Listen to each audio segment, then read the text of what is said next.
And I was kind of curious, just obviously making this transition into being a starter. Obviously, it was something you did well in high school. What are some things that you've had to either work on or to make sure you're just to make this transition? I gained a little bit of weight last season, trying to throw a little harder.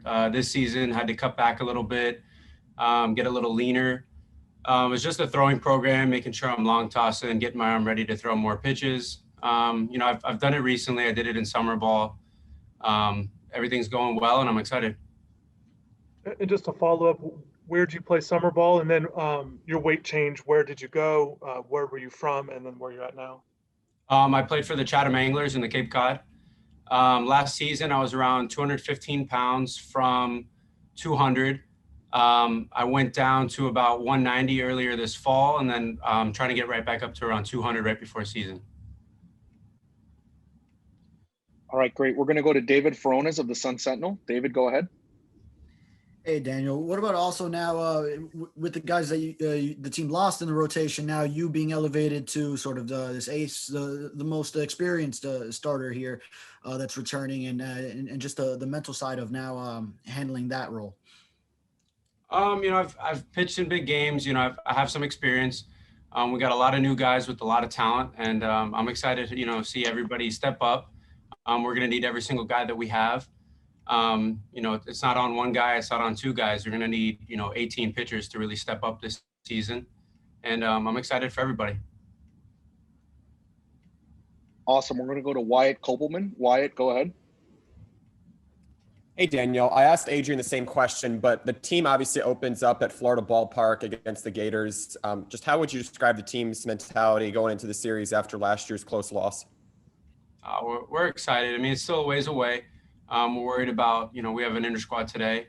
But obviously, we're all excited. We're all amped up, but it's still a ways away. All right, we're going to go back to Chris Stock. Chris, go ahead. I was curious about, just you've been in the bullpen, but have you been eyeing, trying to get back into being a starter? And then also, when are you scheduled to throw in the inter squad? And I assume it's 3 innings. I'm not going to lie. I've always wanted to be a starter. I've always felt comfortable as a starter.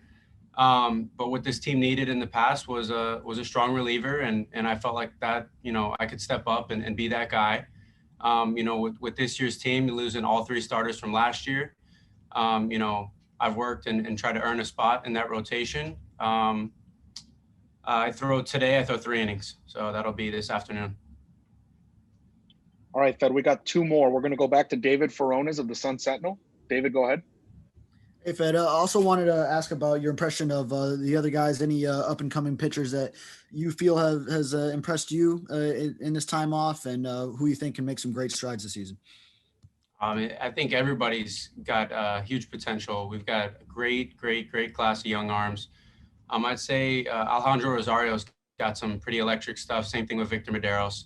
I mean, everybody, there's up and down. We just got to see what guys got when it comes to game time. All right, our last question for you comes from Susan Miller-Degnan of the Miami Herald. Susan, go ahead. Hey, Daniel. I know you were asked about Florida, but, it's just, and you guys play Florida early in the season, usually, but not to start off. How does it make things different starting off? I mean, it's such a nemesis, it's such a big rivalry. Starting off with them, how does it, I don't know, just affect how you're feeling now, how you prepare, what you look forward to? This is why I think a lot of guys come here. We want a chance to play in Omaha. We want to play the best of the best. We have had a rivalry. We've never opened up on the road since I've been here, so I think that's going to be pretty cool for us. It doesn't matter when we play them. We know we're going to get to play them, and I know the guys are excited. It is what it is. I mean, last year's last year. I don't think anybody in here in this locker room is worried about that. We know that February 19th, we're going to go out there and try to win a ball game. Gotcha. And then the other thing is just the COVID factor. I talked to Gino and some other guys. I mean, just how is life different now as far as baseball goes? Gino said there's some differences, Yeah, no, 100%. We just got in the locker room a couple weeks ago. We're not eating in the locker room. We're taking every precaution that we can so that everybody can play. It's tough, getting getting to know guys, getting guys to be a lot closer, especially with all the new faces. But, you got to do it. Everybody's got to do it around the country. We all want to make the sacrifices. We want to play. And if you get it, you got to sit out. So I don't think anybody in here would rather sit in the locker room and get COVID. And at the end of the day, we're all staying healthy. So, it's a blessing to be here.